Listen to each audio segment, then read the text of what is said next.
Hi, Bisprins! Welcome to Cookinday. Today, I'm going to cook crispy pork chop. Lapay na naman. Pahina naman. I'm cooking. No! Headphones ka na lang. Magturo ako magluto. Please. Okay, fine. Ano? Thank you lang. Welcome! Okay, take two. Today, I'm going to cook crispy pork chop. Lalo na tayo mga Filipinos, favorite natin ng pork chop, di ba? Yes! Lalo na pag inihaw. Yun lang. Yun lang, yung mga nakatira sa condo. Usually, bawal mag-ihaw kasi bawal yung mga uling Hindi dyan. pork chop yun, inihaw na niya. Tuturo ko ngayon yung simple prito lang, pero tama lang yung timpla, as in perfect. Yes! Yes! Wait, lobat. I-change bat ko lang. Lobat! Hindi nyo ba alam na pork chop is life? Dami energy sa tulog ko. Tsaka may ilaw na kami sa condo. What's this? Wait lang. Wait lang. Kulit. Green is for, mixing... Sige. So, ininit ko muna yung pan sa number 5. Ang number 5 ay 150 degrees Celsius or 302 degrees Fahrenheit. Okay? And you can choose your own Oil. preferred oil. So, ako, I prefer extra virgin olive oil. 20 I prefer the fat of the oil. Titignan muna natin yung oil. We need pork chop, of course. So, instead of salt, patis yung lalagay. Iba kasi yung taste ng patis compared sa salt. One.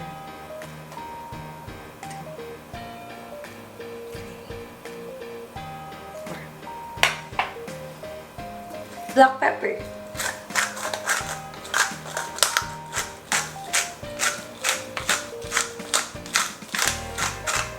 Depende naman kung gaano kadami yung black pepper na gusto mo kasi may iba ayaw nila masyadong peppery. Tapos yung iba nilalagay pa nila breaded. Ako hindi kasi kami mahilig doon. So, kailangan yung preferred taste mo para lahat happy, di ba? And may iba naman gusto nila lagyan ng chili flakes or garlic. So, it really depends kung ano yung taste mo. Then, i-ano natin, tuslok-tuslok. Meaning, poke it. Poke is tuslok. Para mapasukan siya ng paglagay mo ng patis, maalat din sa loob. Kasi baka mamaya maalat lang sa labas. Kulang talaga ng kalamansi. Mas masarap siya may lemon or kalamansi. Kasi magbabalance yung patis and lemon. Pero, wala kasi today. Meron kayong kalamansi or lemon, lagyan nyo. Pero konti lang kasi mag-aasim naman at mawawala sobra din yung saltiness. So, dapat tama lang, ha? Pag mainit ng pan, saka mo na ilagay yung pork chop. Do you want to put garlic, love? Ikaw, pwede. We will put garlic powder. I don't know sa inyo, Bisprins, pero sometimes, the simpler, the better, diba? And mas tipid din yung ingredients nyo. Actually, healthy na nga yung garlic and pepper. Marami ka nang makuhang benefits. Okay.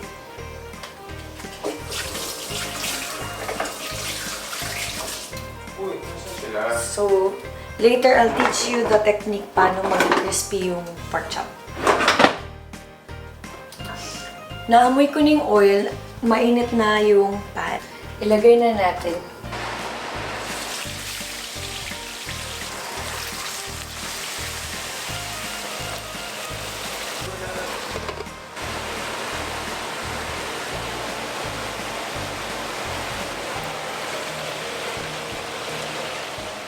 Then, baliktarin na natin para maluto din yung kabila.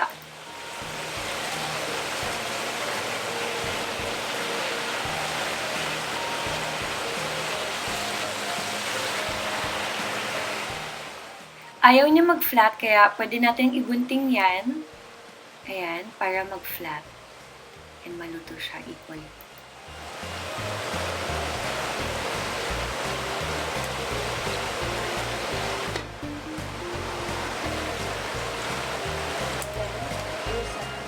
Pwede na natin iset aside muna.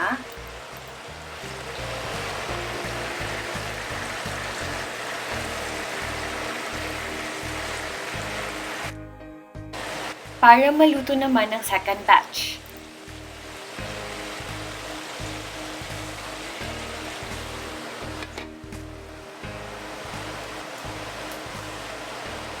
Of course, hindi pa tapos. Dahil sabi ko, crispy pork chop nga. So, Crispy tabak pork chop! wait lang. Lalalala. Ano sila?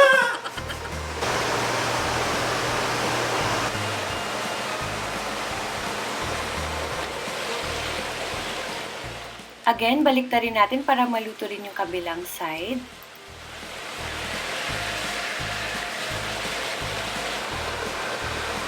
Now, this is the part paano maging crispy. I'll show you.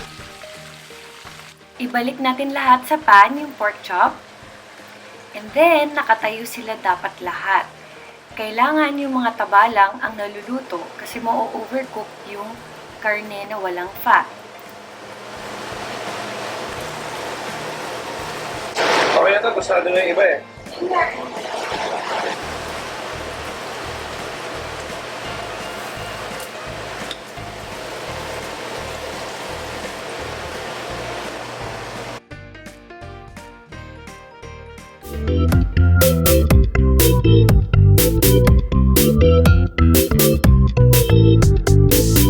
Ito yung bahaw. Ang bahaw, anong bahaw sa Tagalog?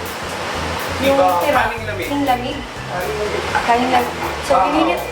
Kaning lamig. Nilagay ko on top sa bagong niluto para libre init.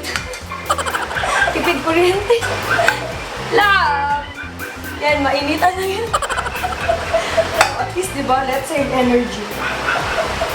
And electricity.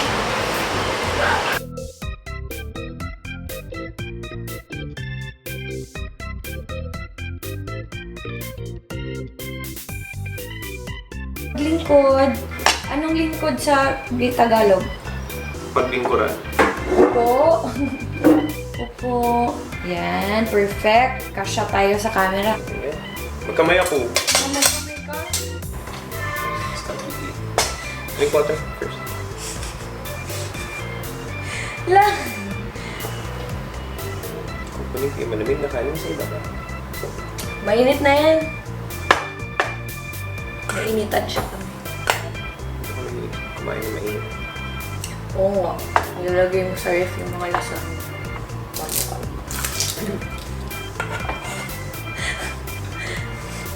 Uy, yung hair mo.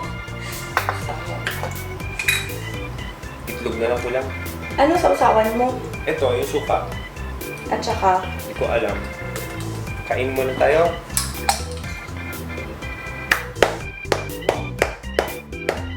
Ketchup paborito mo eh.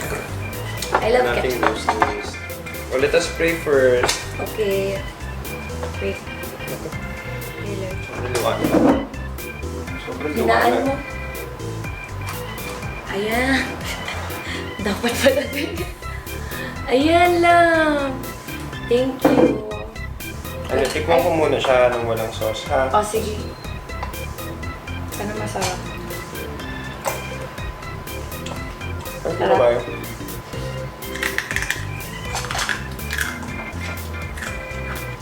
Crunchy na! Thank you. Nalasan ko yung patis. Wala ng kalamansi. Mm. Ewan ko, bakit nga ba patis? Iba yung lasa ng patis sa salt eh. Sa bagay. Pero usually, dapat talaga meron siyang kalamansi para hindi masyadong alat. Tama ba? Tansya-tansya lang yung patis. Hindi ko rin alam yung measure eh. Parang, basta tinansya ko lang. Oo. Depende kasi minsan yung ibang pork chop, makapal. Yung iba manipis. Pero depende din yung sa pagtusok-tusok niya. Para kumapit sa loob. Sarap. Talaga? Huwag yung sabay din yung meat. Kasi ang pork meat mabilis maluto, parang steak. Kaya pinatayo ko yung taba para yun lang yung ma-overcook. Kasi pag nasabay nyo siya magtusta kasama ng taba, magiging... Masunog yung karne na walang taba. Sayang. Or may depende kasi yung iba kasi gusto nila ng may karne. May tostado din. Bagay. Kanya-kanya. Matigas na. Gusto ko kasi malambot.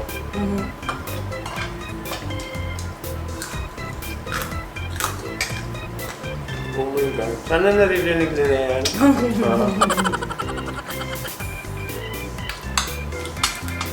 Siya kasi mahilig sa Hilig saan? tostado. Oh my God. I hope you like this video. Please don't forget to subscribe my YouTube channel and like my Facebook page and Instagram. Follow Dodong on Instagram too, please. And sa mga gusto mag-join sa group sa CRISHA'S, Bisprins, check nyo lang yung Facebook page ko. Nandoon yung CRISHA'S, Bisprins. May natutunan tayo. Natutunan. Lagi ko sinasabi sa sarili ko sa pagluto. Uy, nagluto ka. Nag-help ka. Yung tapat na tapat ka na sa ano. Tingnan mo. Masarap yung malambot. I-overcook eh. Tama lang. Okay, maingay ha. Hindi. Yung sinasabi sa manager ko to eh. Kumakain na ako ng gatong karami.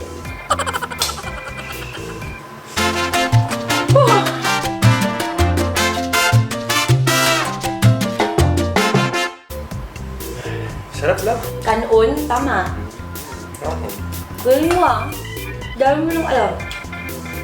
Napagkamalan ka tuloy ano. Bisaya. Kaya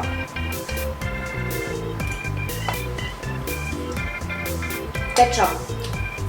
No. With siya, ketchup. Nalagyan ng ketchup ng pork chop. Saka, ano yun? Tocino. Di ba? Lahat ng pina-fry. Okay. Ano tayo? Kaya suka. Oo, suka, toyo. Di ba toyo ka naman si? Comment below kung ano sasabihin nyo. Kung suka ba o ketchup ang nilalagay sa mga fried foods. Oh my God. Comment below. Alam ko, love. Ako lang lagi lang ganyan. Tsaka uncle ko si Uncle Vic. Tingnan tuwan-tawa ako. Ang dami ko na Kapatid ko si Tony. totoo ko dyan. Mahilig kami sa ketchup.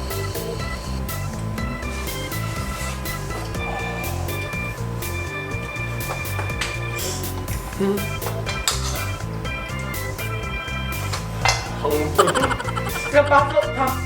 Napaso yung daliri ko una sa sulit ko. Tiniis mo yung paso. Sinisasulo ko bigla.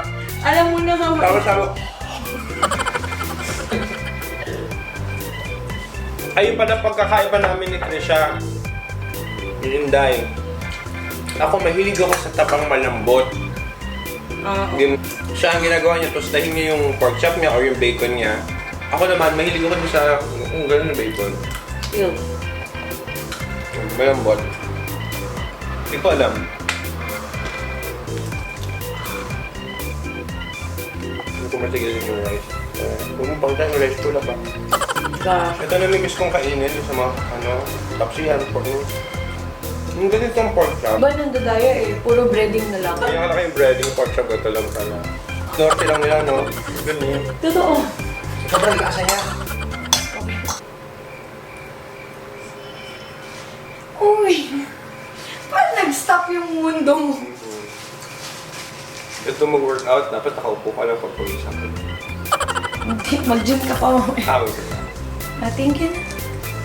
Salamat na kayo. Ay, amigas. Amigas!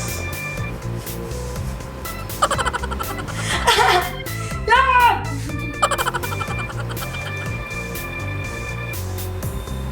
Ay, yung baby shark?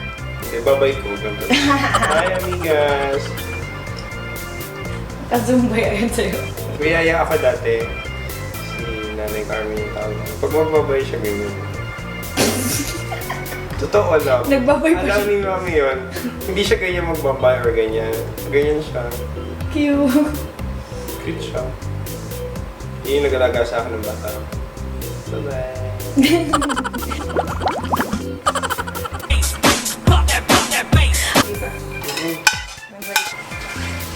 Love, love. Thank you for watching again. Ayan. Dessert? Ay, hindi sa'yo.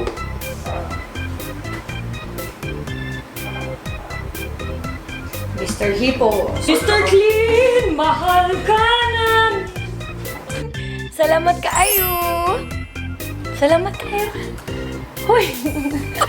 Sige, kakain na.